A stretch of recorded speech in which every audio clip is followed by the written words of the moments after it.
요즘에 참 이미 알고 있지만 세상이 너무 악합니다. 얼마 전에 손자들 보는 앞에서 자기 아들을 쏘아 죽게 한 60대 아버지가 TV에 나온 거 보셨지요? 자기의 감정 조절이 안 되고 삶에 대한 비관, 염세적 생각 때문에 사제총을 만들어서 아들을 향하여 3발이나 쏩니다. 직접 본 사람이 있습니다. 저기 그의 손자들, 죽은 남자의 아들이 다 보았다는 거예요. 그 뉴스를 접했을 때, 참 세상이 너무 악하구나. 이 세상이 왜 이거밖에 안 될까? 우리 그런 사건들을 비일비재하게 보게 됩니다. 그럴 때마다 저는 이 세상을 말씀으로 또 이해하려고 합니다. 해석하려고 합니다. 말씀 그대로는 맞네. 그러면서 그것을 확인하게 된다는 것입니다. 이 땅에 천지와 만물을 창조하신 아버지께서, 하나님께서 아담과 하와를 만드시고 인간을 만드시고 다 주셨지 않습니까? 하지만 인간의 죄를 말미암아 이 땅에 죄가 시작되므로 이 땅의 모양이, 이 땅의 형편이 이렇게 된 것입니다. 인간은 죄로 말미암아 나타난 현상은 2가지입니다. 악함과 약함입니다. 악하기 때문에 아들 이름을 가인이라 불렀고, 약하기 때문에 아들 이름을 아벨이라 불렀습니다. 아벨의 뜻은 한숨, 호흡밖에 안 됩니다.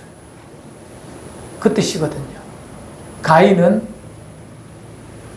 찌르는 창을 일컫는 말입니다. 가인. 악함입니다. 이 피조세계의 모양은 악함과 약함 둘 뿐입니다. 그런데 이 약한 인생이, 우리 인생이 흙에서 왔기 때문에 약해요. 또 안개처럼 쉬 사라져버리는 그런 존재입니다.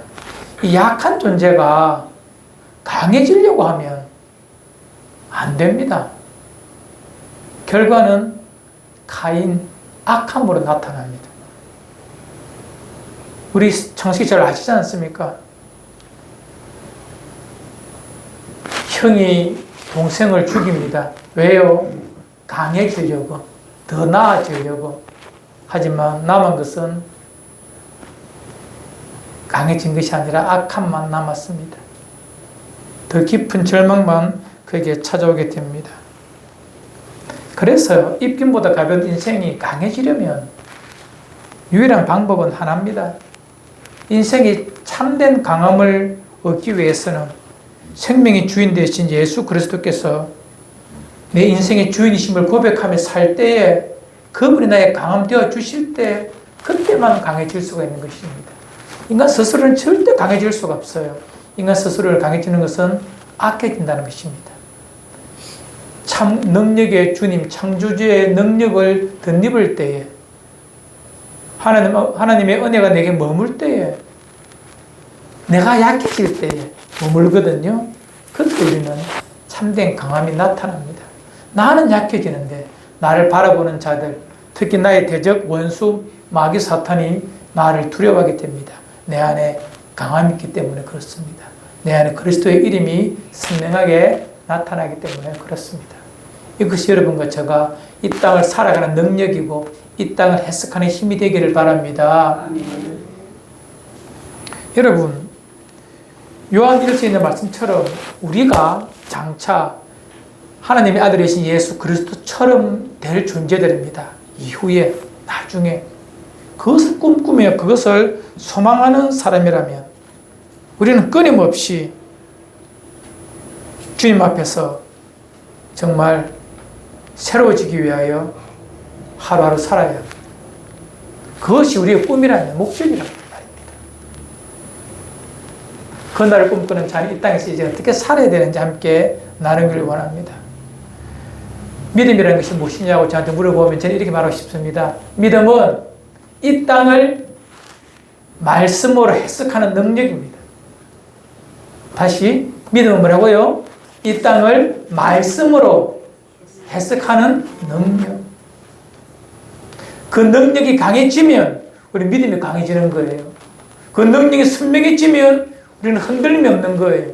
그래서 세상을 이기는 것이 있다고 말합니다. 그것이 뭐라? 우리 안에 있는 믿음입니다.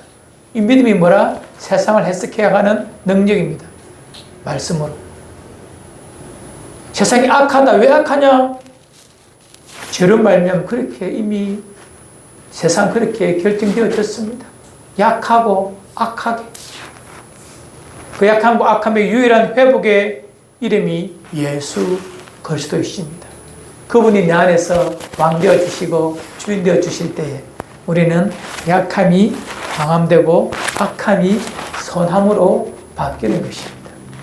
하나님은 그것밖에 없다라고 이 피두세계에 말씀해 주시는 것입니다.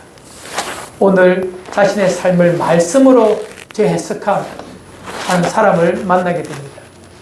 읽었던 창세기 35장에 나오는 한 인물, 베냐민이라는 사람입니다. 그런데 오늘 읽었던 말씀은 베냐민이 아니라 베냐민의 탄생을 이야기합니다. 베냐민이 이 야곱의 아들인데 야곱의 아들 12개가 있어요. 딸이 몇 명? 1명.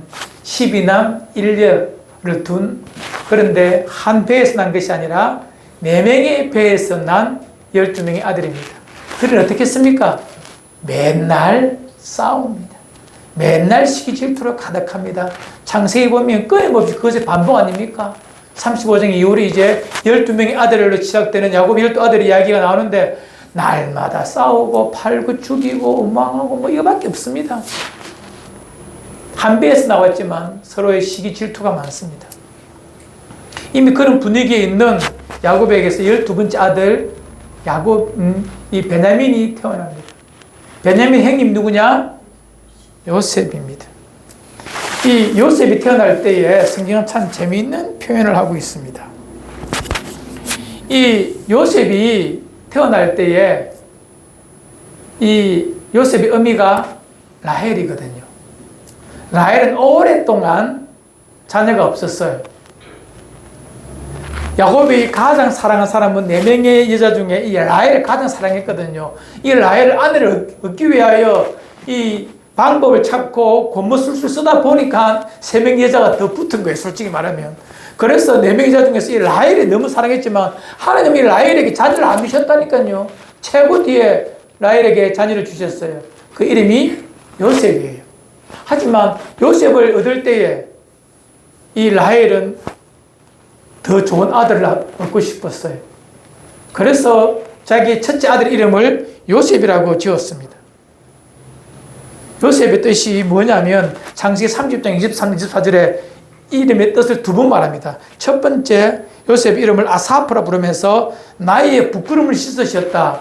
다른 자녀를 많이 둔 여자들에 비해 자기가 좀 힘들고 부끄럽다 해서 자기의 수치를 씻으셨다 해서 아사프, 요셉이라 지었고, 또한 24절에 보면 야사프라는 말로 또 이 이름을 다 바꾸어 부릅니다. 같은 자음은 똑같지만 모음이 달라서 야사프라 부르는데 이것을 24절에 이렇게 설명해 놓고 있습니다. 다른 아들을 더하시기를 원합니다. 뜻입니다. 다른 아들을 더하기를 원하신다. 이 말이 뭐죠? 나 아들 하나 더 갖고 싶어 이 말입니다.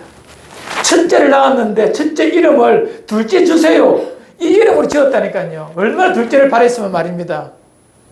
그런데 이 둘째가 태어났다니까요. 그 이름이 뭐라? 베냐민인데 태어날 때 길가에서 형들과 야곱이 형 에서와의 모든 화해를 끝나고 이제 자기 삶에 봄이 왔다 싶었지만 이 라헬이 길가에서 노중에 아들을 낳습니다. 그러다 보니 늙어서 아들을 낳게 되고 또한 노산이다 보고 또 난산이다 보니까 이 라헬이 길에서 죽게 됩니다. 그런데 보니 아들이 태어나요. 이 아들의 이름을 지어줍니다. 어떻게 짓느냐? 베논이라고 짓습니다. 벤온이거든요. 그래서 연법칙으로 베논이라는데 벤온이, 벤은 아들이란 말이에요. 온이란 말은 뭐냐면 슬픔, 고통 이런 말입니다. 아들 이름을 베논이라고 지어요. 왜요? 이 12명의 형제들과 같이 살면서 이 아들이 받을 슬픔을 알거든, 고통을 알거든, 의미 없는 이 아이의 미래가 너무 걱정되고 너무 슬프고 너무 절망이 있어요. 그래서 아들의 이름을 베논이라고 지어요. 나 이걸 볼 때마다 이 라헬이라는 어미, 와, 참 무책임한 사람이다. 자기가 있든 없든 간에 아들을 축복하지. 자기의 삶을, 슬픔을 담아서 아들의 이름을 베논이라 이름 지어버리는 거예요. 슬픔의 아들, 절망의 아들이라고. 이에 그것을 바라보고 있던 믿음의 사람 야곱이 뭐라 했습니까? 이에 베논이 아니다. 뭐라 불러요? 베야민이라고 불러요. 벤야민. 이름이 전혀 다릅니다. 베는 똑같이 아들이란 말이에요. 하지만 아민, 야민은 뭐라? 오른손이란 말이에요. 오른손은 종기, 번영, 힘, 출중함, 총애를 뜻합니다. 그래서 이 아들은 뭐라? 슬픔의 아들이 아니라 어떤 아들? 탁월한 아들, 신뢰할 만한 아들로 이름을 바로 그 자리에서 바꾸어 불러줍니다. 오늘 왜 제가 이름 이야기 하느냐? 이름 잘 지으면 뭐 사람이 출세한다. 그런 거 말하는 거 아닙니다. 개명하자 이런 거 아닙니다, 여러분. 이 아들을 향하여서 불러준 야곱의 마음을 들여다보고 싶다는 것입니다. 야곱은 하나님을 경외하는 그 시대에 어쩌면 유일한 인물일 수도 있습니다. 자기에게 12명의 아들이 하나님께서 주신 언약의 백성이 될 것을 믿고 부족하지만 키우고 싶은 것이 아비의 마음이고 믿음으로 살고 있는 이 야곱이 12번째 아들의 이름을 베냐민이라 바꾸어 불러줍니다. 이 아들이 정말 그리스도 예수의 백성다운 여러분들처럼 그렇게 정말 새로운 피조물로 살도록 하기 위하여 이름을 다시 베냐민으로 불러주는 것입니다. 언약의 백성으로 다시 회복시켜 주시는 행동이 바로 베노니에서 베냐민으로 불러주는 아버지의 믿음의 결단입니다. 믿음을 담아서 그렇게 불러준 것입니다. 전능하신 하나님께서 이 슬픔의 아들을 능력의 아들로 그렇게 키워주시기를 믿음으로 고백하며 불러주는 것이죠. 하나님의 통치가 그 안에 있음을 알고 이 어려운 상황을 재해석하는 것이 야곱의 오늘의 믿음의 결단입니다. 재해석이라는 말은요, 말씀을 통하여 이 피조세계를 소망 가운데로 이끌어가고자 하는 나의 의지의 결단을 말합니다. 이 세상이 어둡다 할지라도 믿음 안에서 새롭게 하고자 하는 믿음의 고백이 바로 말씀의 재해석입니다. 이렇게 살아내는 것, 이렇게 만들어내는 것이 우리의 삶의 모습이에요. 예수 믿는 사람들이 이렇게 살아야 되는 것이 맞다는 것입니다. 주님 앞에서 삶을 새롭게 하는 것. 이거 중요한 부분입니다, 여러분들. 오랫동안 우리가 신앙생활을 하지만 가장 안 되는 부분이 바로 이 부분이에요. 날마다 나의 삶을 새롭게 하고자 하는 의지가 부족합니다. 그래서 과거에 집착하고, 과거에 매여 살고, 과거를 자랑하고, 아니면 과거를 되새기며 나의 현실을, 어두움을 과거의 탓으로 돌립니다. 부모, 남편, 아내, 환경, 그거는 하나님의 백성 앞에서 말씀으로 세상을 재해석하는, 믿음을 가지고 말씀을 가지고 세상을 재해석하는 그런 행위가 아닙니다. 우리 잘 아는 말씀 고린도후서 4장 5장이죠. 5장 16, 17절입니다. 그거 제 4장으로 부르면 좀 미안합니다. 5장이겠죠. 자, 우리 함께 읽어요. 16, 17절 시작. 그러므로 우리가 이제부터 어떤 사람도 육신을 따라 알지 아니하노라. 비록 우리가 그리스도 육신을 따라 알았으나 이제부터는 그같이 알지 못하노라. 그런즉 누구든지 그리스도 안에 있으면 새로운 피조물이라. 이전 것은 지나갔으니 보라 새 것이 되었도다. 아멘. 그리스도 예수 안에 있으면 날마다 새 것입니다. 육신을 따라 살든 하나님 없이 살든 그때와 오늘의 나의 삶은 같을 수가 없습니다. 하나님 없이 살던 하루와 하나님 있는 지금의 하루와는 전혀 다르게 대하는 것이 기독교인의 삶의 모습입니다. 이것은 단순히 예수를 믿을 때 만들어지는 새날, 거기에 머물면 안 됩니다. 날마다, 오늘 날마다 새롭게 되는 고백이 바로 이 고백입니다. 믿는 그 순간뿐만 아니라 계속해서 나의 모든 날들이 새로워진다는 것을 믿고 그 모든 날들을 말씀을 가지고 재해석하고자 하는 삶의 모습들, 새 것으로 살고 싶다고 고백하는 우리의 모습들, 이것이 이 말씀의 메시지입니다. 말씀드렸지만 우리는 영원한 예수 그리스도처럼 나중에 변화될 위대한 존재들입니다. 요한일서 3장에 있는 말씀처럼 언젠가는 우리의 몸도 그리스도 예수처럼 그렇게 존귀하게 될 때가 곧 옵니다. 그것이 나의 꿈이고 소망이라면 오늘은 나의 삶이 날마다 그와 같기를 꿈꾸며 새날의 길을 새롭게 되기를 결단하고 오늘을 새롭게 믿음으로 말씀으로 해석하는 그런 노력이 있어야 우리에게는 새날이 주어지는 것입니다. 야곱은 그렇게 알았기에 그의 아들 베냐민으로 새롭게 불러주는 것입니다. 여러분의 삶 속에서 이런 날들이기를 주 이름으로 축원을 드립니다. 그리스도 예수 안에 있으면 모든 것이 새롭게 됩니다. 옛것은 다 지나갔습니다. 새 피조물입니다.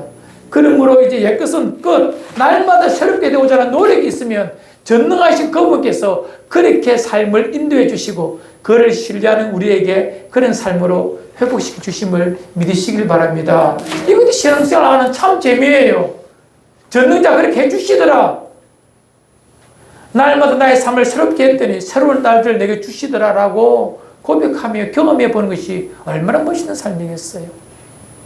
그래서 누군가 내 곁에서 나의 삶을 말씀으로 새롭게 불러주고 해석해주는 그 누가 있다면 이 얼마나 복된 삶입니까? 베냐민이 복받은 이유는 그의 아비 야곱이 있어 그러합니다. 우리는 잘 알고 있습니다. 이 베노니에서 베냐민을 살고자 했던 이 베냐민의 자녀들 끊임없이 아름답게 살았더니 가장 시대가 지나면 지날수록 출중한 자들이 나타납니다. 첫 번째 왕이 사울이죠. 사울도 베냐민의 자손입니다.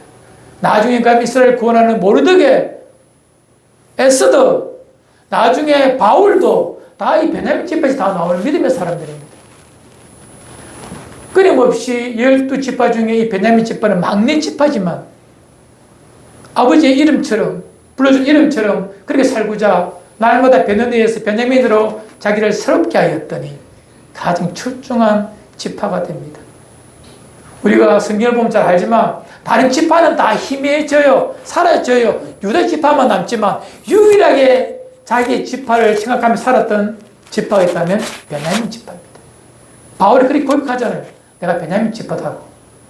유대인들 1세기에 예수님 시대 때 다 지파의 개념이 다 사라졌지만 바울은 자기가 베냐민 지파인 것을 물론 예수 안에서는 그것은 다 넘어갈 수 있는 개념이지만 베냐민 지파의 강함을 소중함을 느끼며 살았던 그런 아름다운 삶이 되는 것이죠.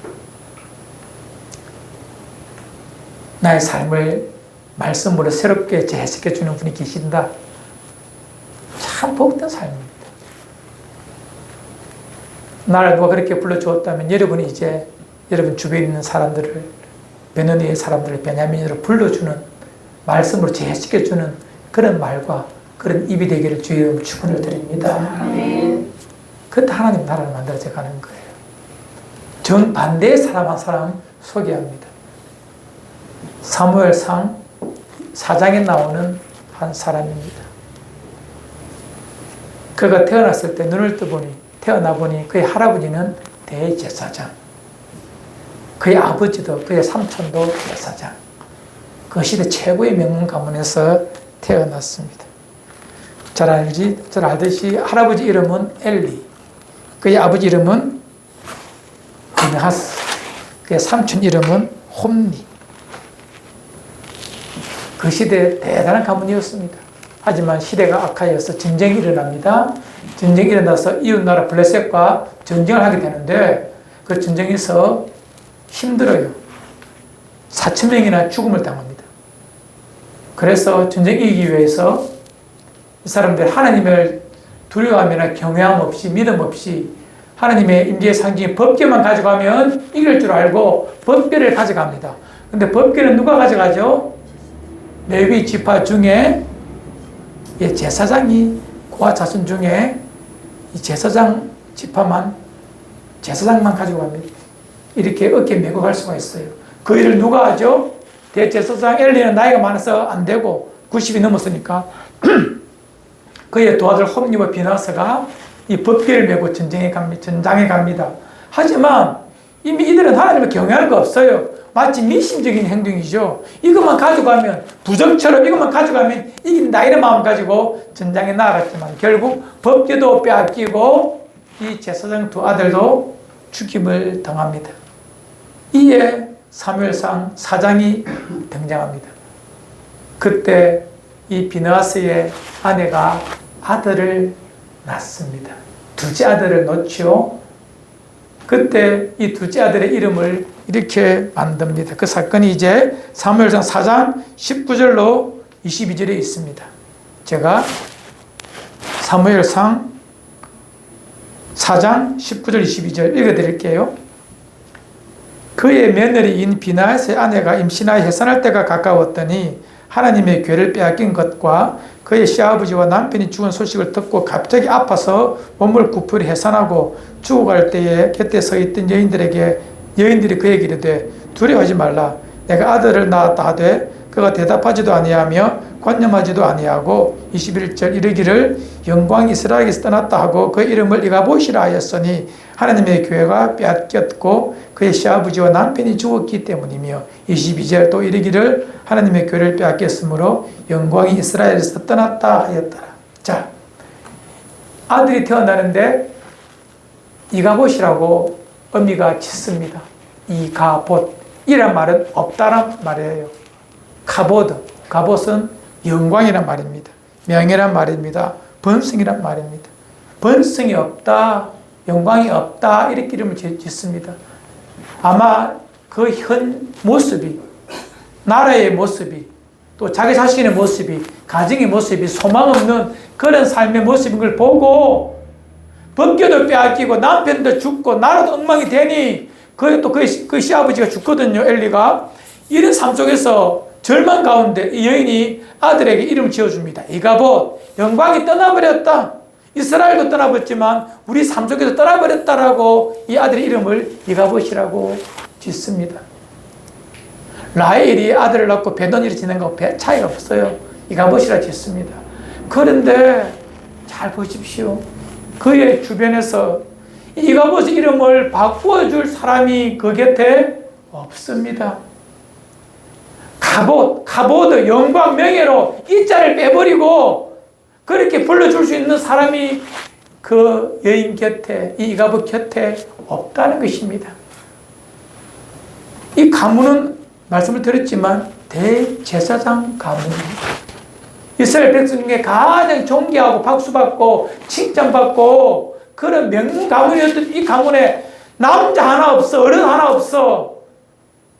이 태어난 아들의 삶이 이가봇이 되도록 방치해버렸다는 거예요. 결국 이 이름 그대로 살아버립니다.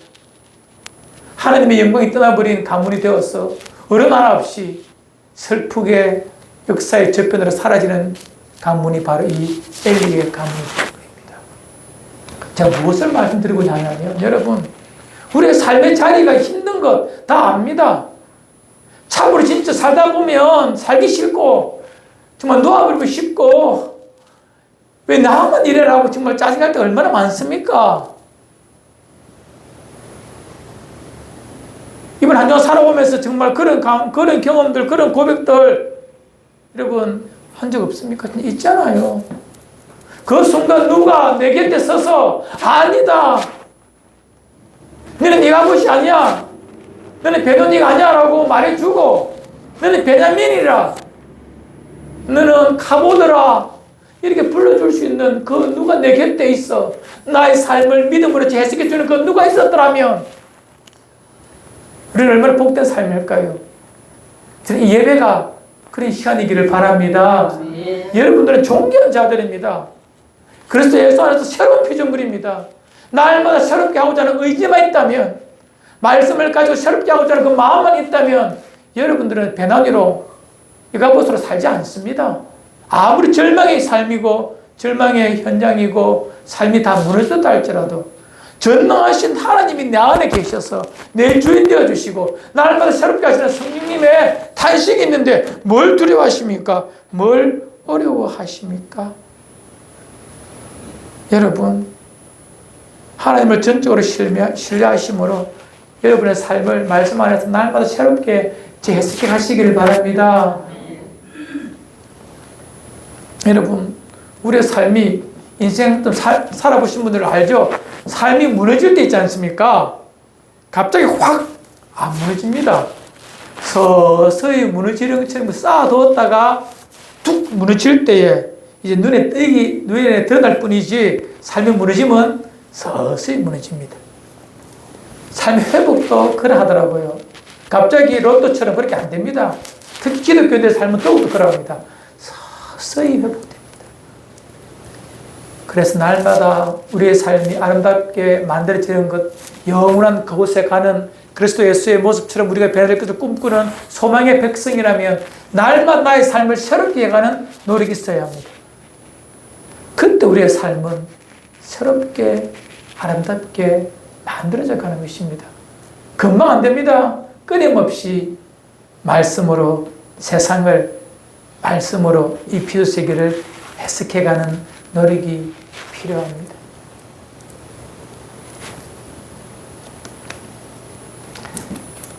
우리 말씀의 결론입니다. 내 주변에 삶이 공고한 사람이 있습니까? 베노니 같고 여가부 같은 그런 슬픔을 만난 사람이 있습니까? 여러분은 거기에 대해서 너는 베노니가 아니야, 너는 여가부시 아니야라고 손을 꼭 붙잡고 그의 삶을 재해시켜주는 여러분 되시기를 바랍니다.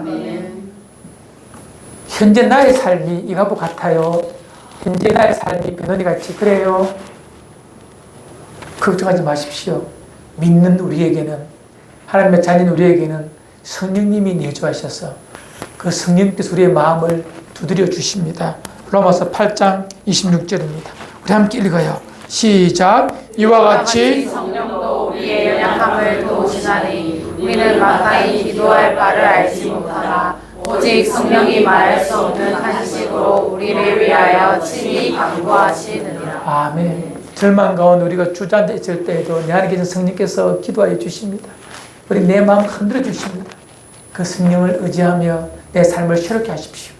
그때부터 내 삶은 베노니가 아니라 베냐민이 됩니다. 믿음대로 주께서 만들어 가실 것입니다. 그리스도 예수를 구주로 삼고 그 은혜 가운데 머무는 여러분들, 절대 우리의 삶이 절망일 수가 없습니다. 슬픔의 백성일 수가 없습니다. 끊임없이 성령님을 의지하며 나의 날들을 새롭게 하시고 믿음으로 재해석하시고, 내 곁에 힘들어하는 베노니가 있습니까? 이가봇이 있습니까? 손을 붙들어 소망의 주님께서 그의 삶을 회복시키심을 그에게 들려주고 해석해 주므로 그의 삶도 하나님의 백성의 통치 능력에서 베냐민으로 불리워지는 위대한 변화가 있기를 여러분과 축원을 드립니다. 그런 백성이 여러분과 저입니다. 나는 능력 없지만 내 안에 계신 하나님의 능력이 나의 그 해석의 말을 듣고 그의 삶이 바뀌어져 갑니다. 내 능력이 아니라 내 안에 계신 하나님께서 그렇게 그 상황을, 그의 삶을 만들어 가신다니까요. 그만큼 여러분과 저는 위대한 존재들입니다. 내 능력이 아니라 내 안에 계신, 나를 새롭게 하신 하나님의 능력이 그렇게 만들어 가신다니까요. 그것이 뭐라? 믿음으로 나의 삶을 재해석하는 능력이라니까요. 내게 능력이 없어요. 설교처럼 인간은 약하겠지요. 약합니다. 우리 어떨 때 강해진다고? 그리스도가 내 안에서 왕되어 주실 때에 나의 약함이 강함되고 나의 악함이 선함이 되어집니다. 누구 때문에? 예수님 때문에. 그래서 여러분들은요, 변함없이 날마다 내 삶을, 또한 내 사랑하는 그의 삶을 베노니에서 베냐민으로 이끌어낼 수가 있습니다. 내가 아니라 내 안에 계신 그리스도께서 그렇게 해 주십니다. 내 입을 통하여, 내 말을 통하여. 이것을 믿고 사는 것이 새로운 피조물의 삶의 새로운 방식입니다. 이것이 여러분과 저희의 삶의 방식이 되고 이 세상을 해석하는 믿음이 되기를 주 이름으로 축원을 드립니다. 함께 우리 기도합시다.